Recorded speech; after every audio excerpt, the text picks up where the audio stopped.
Hey, everybody, welcome to this episode of Think Business Live.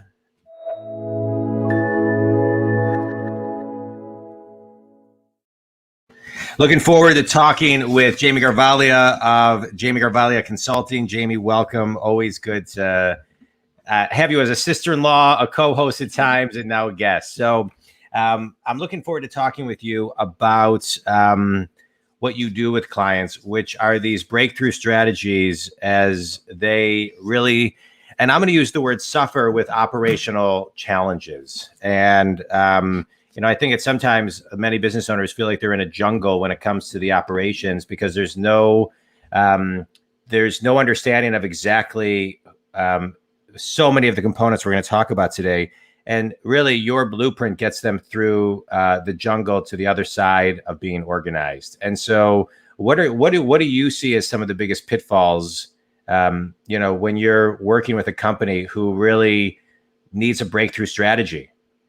So thanks for having me on. I'm always interviewing other people with you, which I love to do. It's a different feeling when you're on the other side. So thanks for having me on. Love being here and in this way.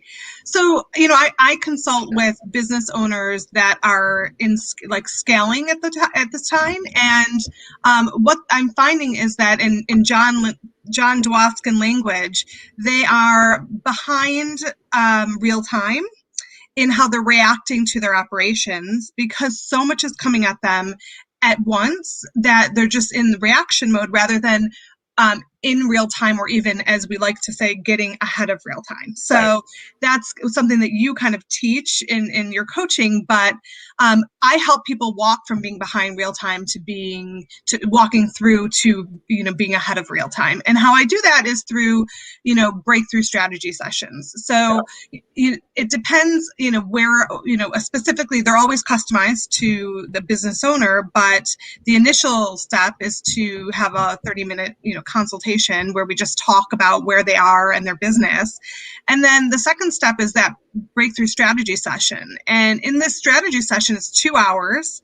And I really work with people to put together a blueprint for their operations, their projects, their systems, their processes. What do they need to reach their goals for the next 6 months to a year? I don't go much more than a year out because it's just too overwhelming. So we walk through the scope of work for each individual project that will help get them to their goals, who owns the project, whether it's them, whether it's somebody within their team, whether they need me to project manage an aspect of what they need to do. We look at budgets and timeframes, and we just map the whole thing out so that it's done for them. I think oftentimes it's not that business owners, they know what needs to get done. It's taking the moment and actually organizing it and then delegating it out. And so that's really what we do. And then the second part of the strategy session is either a client journey map, which helps us really walk through the journey of a client on the back end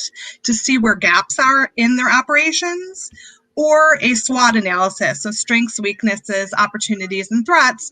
And this is just very high level to look at all their strengths, all the weaknesses that they have, all the opportunities and all the threats. And these two things, the client journey map and the SWOT or the SWOT analysis, help guide how we customize, how we move forward in the future. Yeah. So let's dive in a little bit there. Yeah. Great review. I appreciate that.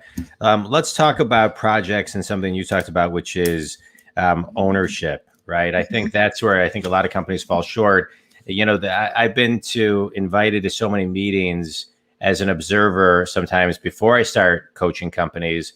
And I see these meetings where there are, tons of C-level execs and tons of people in the meeting, and they talk for an hour, 2 hours, 3 hours about all this stuff. And then nothing gets done. And everybody leaves with really no clue of the action items that anybody is supposed to do or on what project. And there's no direction and there's no owner. I'm a big believer. You've got to always have an owner of a project and a deadline and a next step. And sometimes people say, well, we don't want to micromanage. This is kind of the vibe of our organization. Everybody knows what to do. But I'm a big believer that if you don't tell people exactly what needs to get done, it doesn't get done. And that's not micromanagement. That's just good management. Yeah, right? I think if you don't, I just want to say one thing. Micromanagement is when you have the wrong manager in place who doesn't do this and doesn't trust their people and is hounding their people. Sorry. Yeah.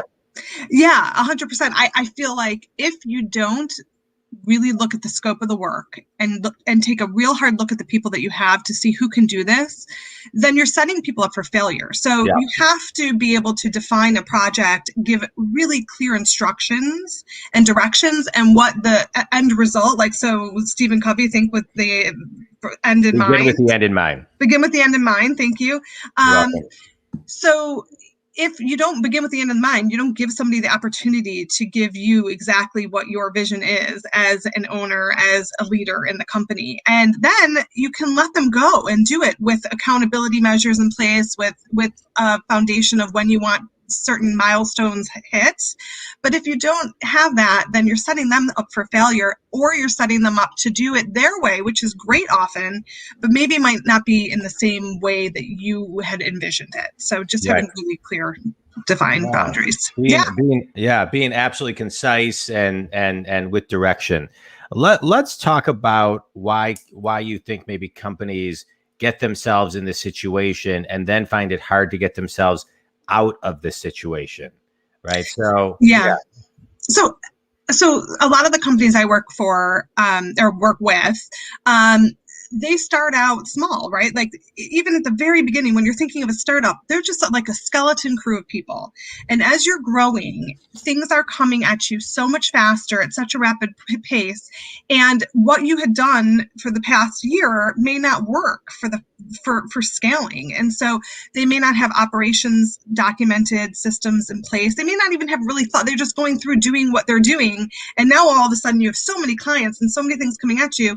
I think owners get really in the weeds and don't have a second to stop and pivot in this way to be able to scale. So it's just more about organizing how you see the future rather than just kind of doing what you've always been doing.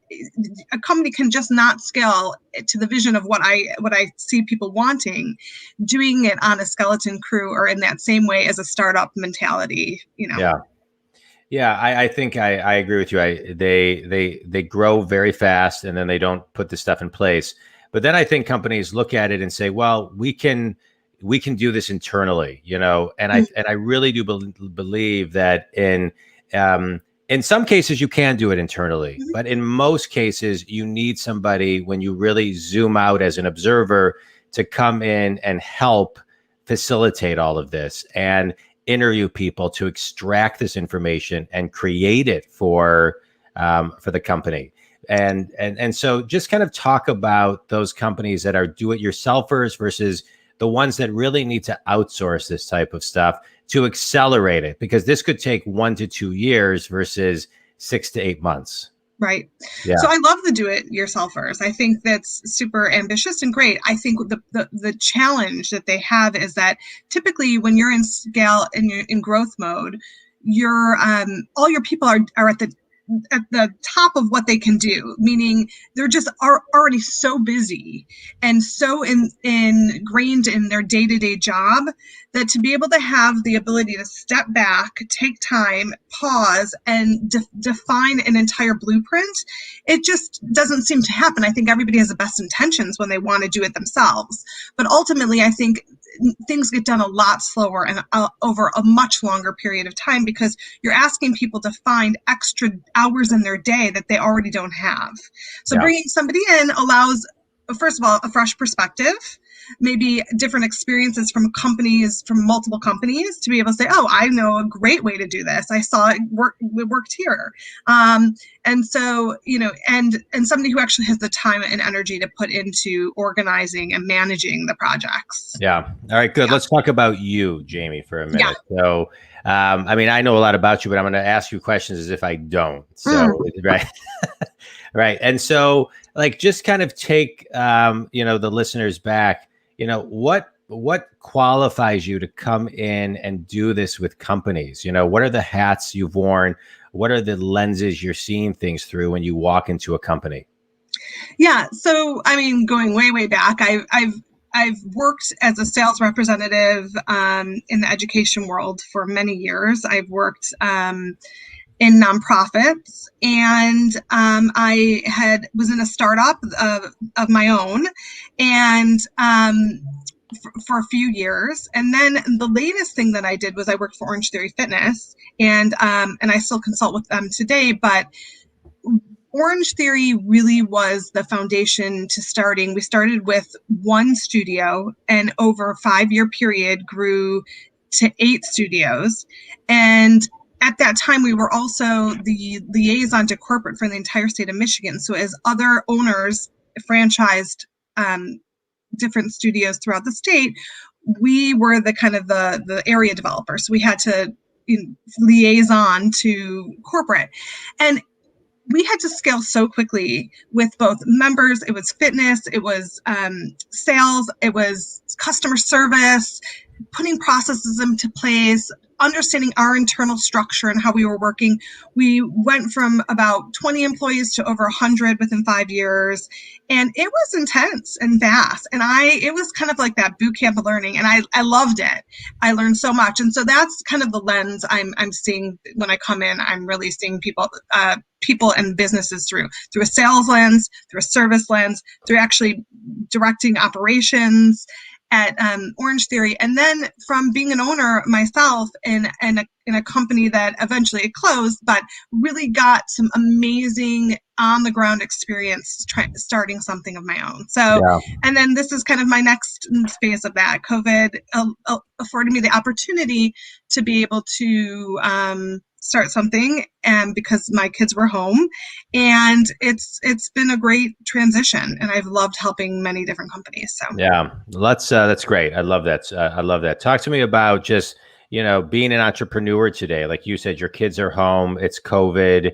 The kids are back to school, some full-time, some partially. Many are still not back to school around the country. Some will say that this isn't going to be the first pandemic. I mean, who knows what now the world will look like with our plan Bs. And so what does the entrepreneur of, this next decade look like? How do you have to equip yourself? How do you have to be ready for change? How do you adapt and grow a business, during, times today versus times even a year ago? I mean, we've been in this for almost a year.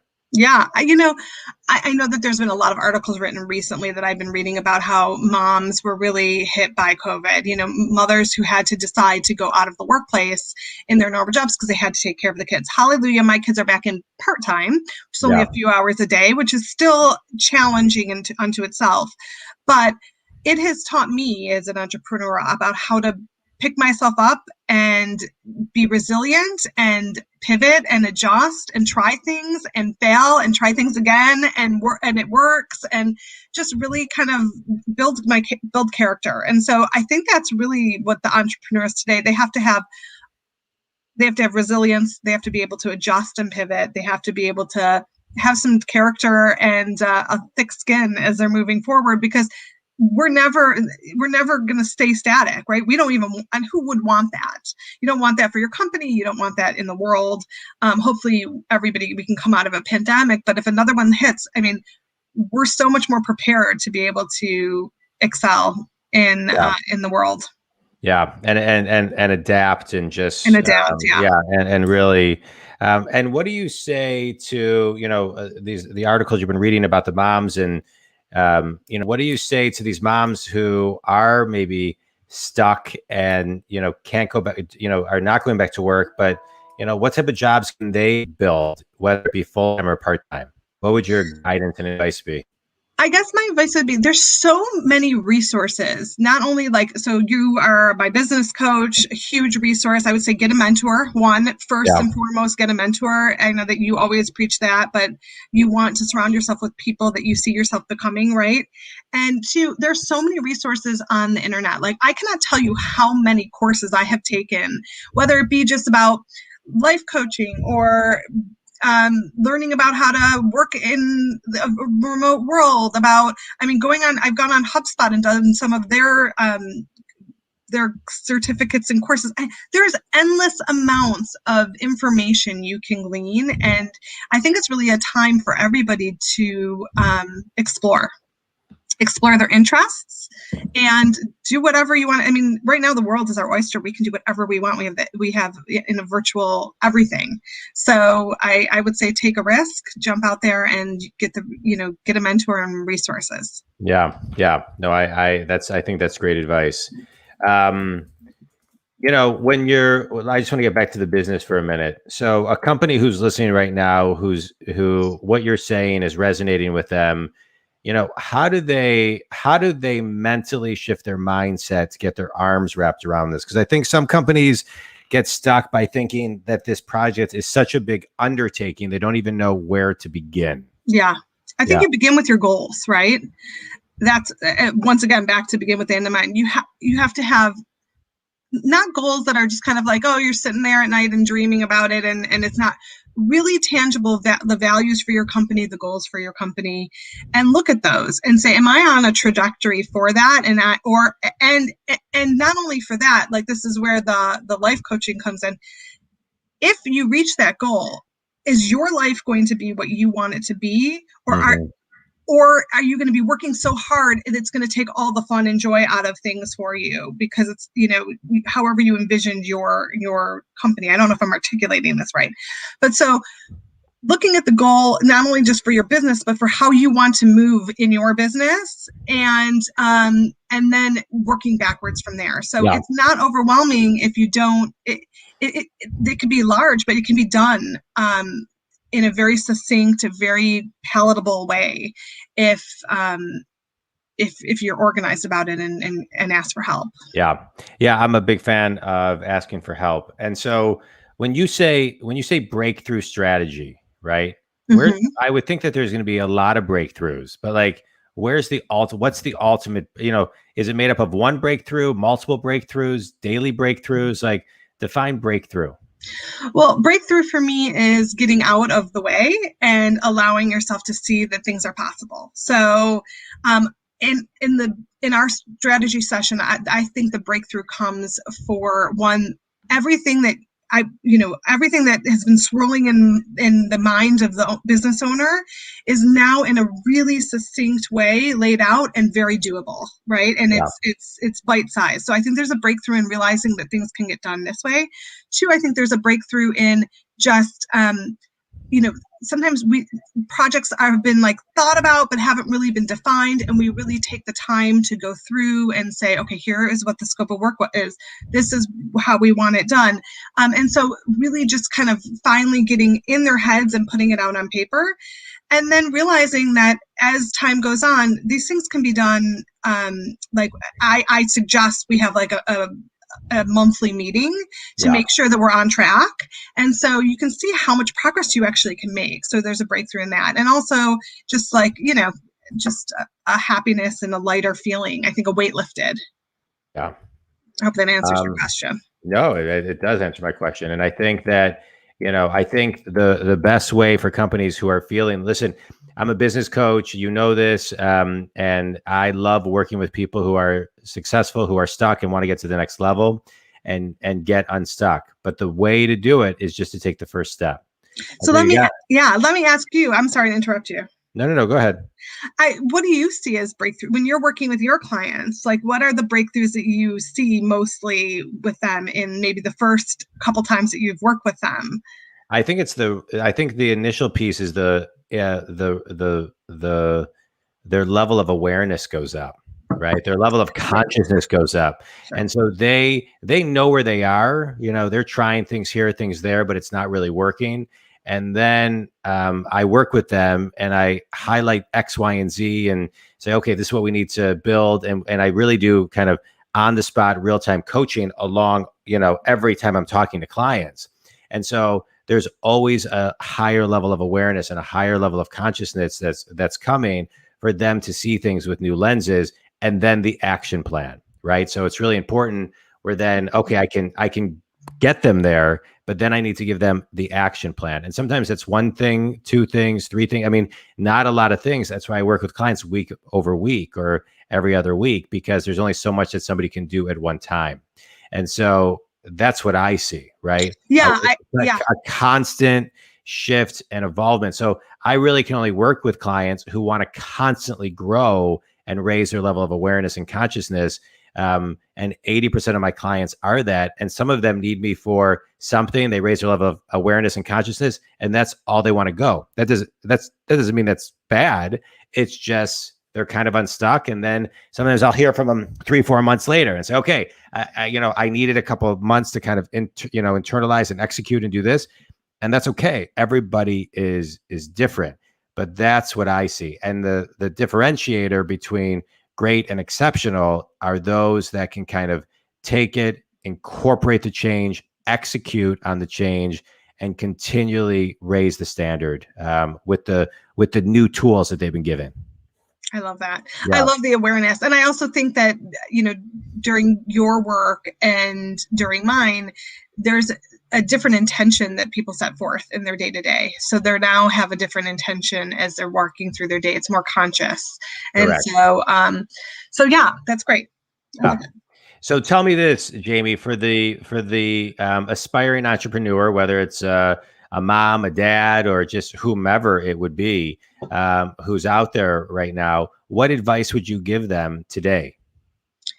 I would say persevere, continue to put yourself out there, do things that make you feel uncomfortable. I do them every day. That's not really, I don't love getting out in person and talking about things because I'm much more of a behind the scenes operator. That's how I function. So just stretching yourself every single day. And I think from those actions comes forward movement.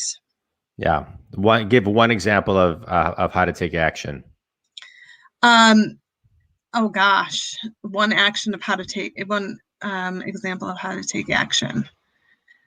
Just, you could do it through, for somebody who's starting a business right now, you can do it just from every morning setting daily goals, you know, it could be as simple as that. And it could be one goal. It doesn't need to be anything. Right.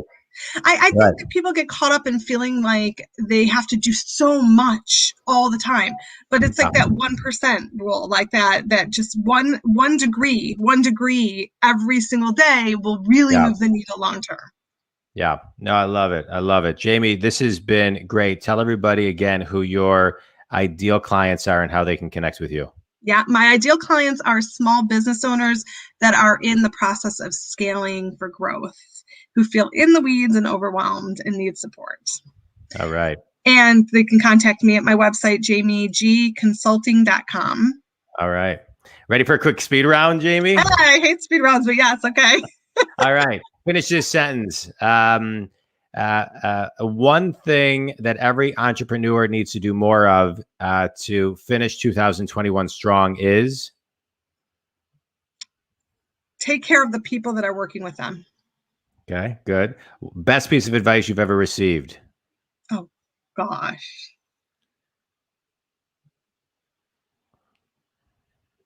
I don't know how to articulate it. Just get up every day and try again. Get up every day and try again. All right, good. Define yourself in one word.